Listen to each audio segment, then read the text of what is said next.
Alô galera, Vasco Análise aqui, Marcelo falando. Vou soltar esse vídeo aqui agora e depois, talvez, acho que não, depois do jogo, não vou soltar vídeo. Eu vou deixar para amanhã, fazer meu pós-jogo amanhã, assim como também falar sobre a coletiva do Diniz e tal, tudo para amanhã. Não vou ter tempo não. Bom, aqui é um canal de opinião, né? Então vamos aqui as opiniões, né? Aqui eu não dou notícia, não dou especulação, nada disso. Canal de opinião aqui, né? E às vezes até falo sobre uma suposta notícia, mas falo aqui para o meu inscrito, para a minha audiência aqui, que é pretenso, que é suposto, né? Que é uma conjectura. Bom, Pedrosa, né? O badalado Pedrosa disse que é a melhor janela dos últimos anos. Pedrosa, o badalado, o megalômano youtuber disse, olha, a melhor janela de todos os tempos, quer dizer, dos últimos tempos aí e tal, blá, blá, blá. Um atacante, Andrés Gomes, um meia, Matheus França, um volante, Thiago Mendes, e um zagueiro, Robert Renan, né? E tal, não sei o que, blá, blá, blá. E pode vir aí Natan, né? O zagueiro Natan ou Cuesta. Isso foi o que o menino do SBT disse, né? Bom, eu soltei aqui um vídeo outro dia, né? E não obstante não gostar do Vene Casagrande e não gostar de ninguém que sacaneia o Vasco, porque eu não sacaneio time de ninguém, e quando o Vasco estava lá por cima, muito menos eu sacaneava, né? E os caras agora, né, teriam que comer muito arroz com feijão para sacanear o Vasco, mas tem alguns que sacaneiam, etc.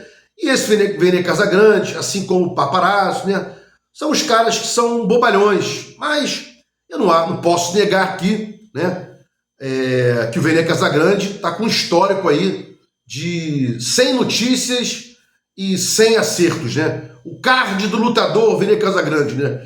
Tantas lutas, tantas vitórias, não tem derrota. E aí o Vene Casagrande está cravando que o Natan não vem para o Vasco. E os caras estão colocando aí Natan no Vasco, zagueiro. Inclusive o Pedrosa, né? Então vamos ver aí, mais uma vez, quem vai ganhar, Pedrosa ou o Vene Casagrande? No último embate, o Vene Casagrande ganhou, porque ele disse que o Andrés Gomes viria, né? Quando o pessoal já tinha aberto mão do Andrés Gomes, tinham desistido e tal, ele cravou 2 semanas de antecedência, então, né? Então acho que, mais uma vez, ele vai acertar e não vai ter Natan. E Cuesta, não vou ficar aqui conjecturando, né? A gente precisa de um zagueiro pela esquerda, para ter um titular e um reserva, notadamente titular Robert Renan, o Lucas Freitas é o que tem de reserva aí. Na direita, não tem quem colocar. O Lemos está fora, né? João Vitor pediu para sair e saiu. O Hugo Moura é improvisado, né? Precisa de um lateral, de um zagueiro para a direita urgentemente, para ficar na reserva de quem vier, né? Na verdade, tinham que ser 2. Um titular e um reserva, para o Hugo Moura poder botar para a volância. Mas não sou eu o técnico. O Diniz está contente com o Hugo Moura de zagueiro, né? Bom, o que você acha, né? É a melhor janela dos últimos anos e tal? Eu, como um senhor de 55 anos, né? Já vivido, vou esperar, não vou ficar aqui dando pitada, porque não tô para isso aí, cara. A gente chega numa idade já, né? Porra, daqui a 5 anos, 60 na cabeça, né? 60 anos, né? Com 55, não vou ficar aqui dando uma de Zé Mané, né? Conjecturando, quem tal?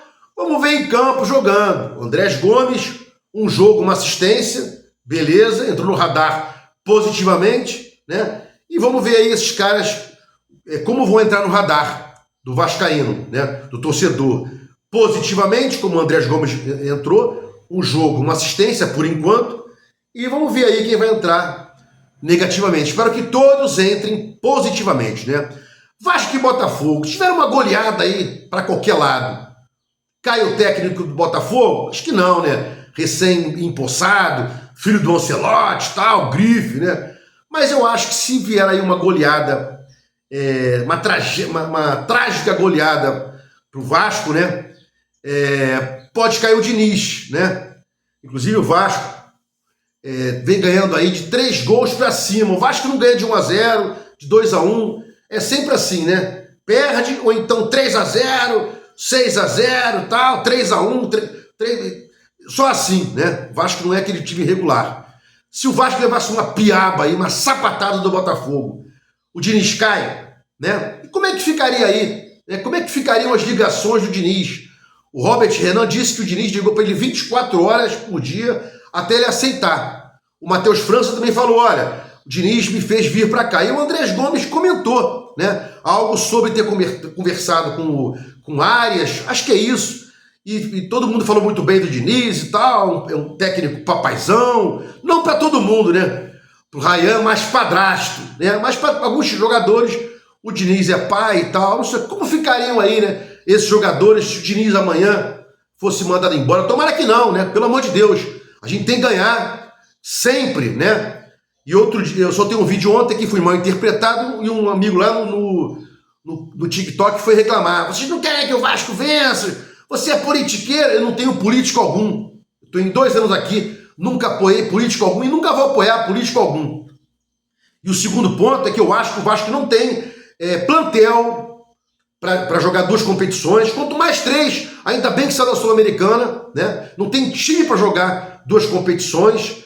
E aí o principal é primeira divisão, porque se não permanecer na primeira divisão, todo o planejamento para pagamento da recuperação judicial cai, né? E os bobalhões que querem títulos, né? Que é muito difícil com essa mulambada que tem no Vasco aí, esses jogadores horrorosos, né? Patéticos, frouxos. Então, é isso que eu falo, né? O Vasco não pode dar mole para segunda divisão, hipótese alguma. Já caiu 4 vezes, jogou 5 vezes a segunda divisão, né? Não pode. Então, voltando para cá, né? Como ficaria essa história aí, né? E outra coisa, ontem na coletiva deu para perceber que o Robert Renan e o Matheus França foram pedidos de Diniz. Ele deixou transparecer isso, né? O Andrés Gomes não, foi uma oportunidade de mercado, também transpareceu isso. E o Thiago Mendes foi aquela composição lá, né? Você quer o Léo Jardim? Então me dá alguma coisa aí que você não tá me dando nada. Não pagou minha comissão, Pedrinho. Você é safado, Pedrinho. Paga minha comissão. Foi lá, feito um quiprocó, né? Um toma lá da cá e todo mundo ficou feliz. E o Thiago Mendes aí foi contratado pelo Vasco, né? Quem mais faz falta? Tietê ou PH? PH não jogou contra o Corinthians. Tietê supostamente não vai jogar hoje, né? Não vai jogar hoje. Quem vai fazer mais falta, né? Olha, o PH sempre faz falta, notadamente na fase defensiva, né? O Puma é horrível e não coloca para jogar o Paulinho, não coloca, né?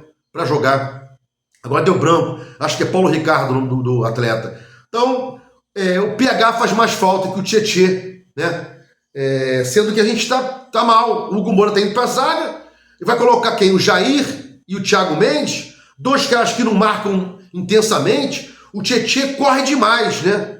E não temos aí o Paulinho, ele não quer mais o Paulinho, divorciou-se do Paulinho. A qualquer momento teremos uma ação judicial de divórcio entre Diniz e Paulinho. Escreva aí, né? Entre Paulinho e Vasco. Bom, para fechar aqui, né? Admar, foi ele que contratou o Thiago Mendes? Ele que contratou o Andrés Gomes? Ou foi o Felipe e o Pedrinho? Grande pergunta, né? Bom, Verratti e David, acabou a polêmica, né? E tal, todo mundo queria o Verratti fora contra o Corinthians, eu também, para ver um outro tipo de jogo, né?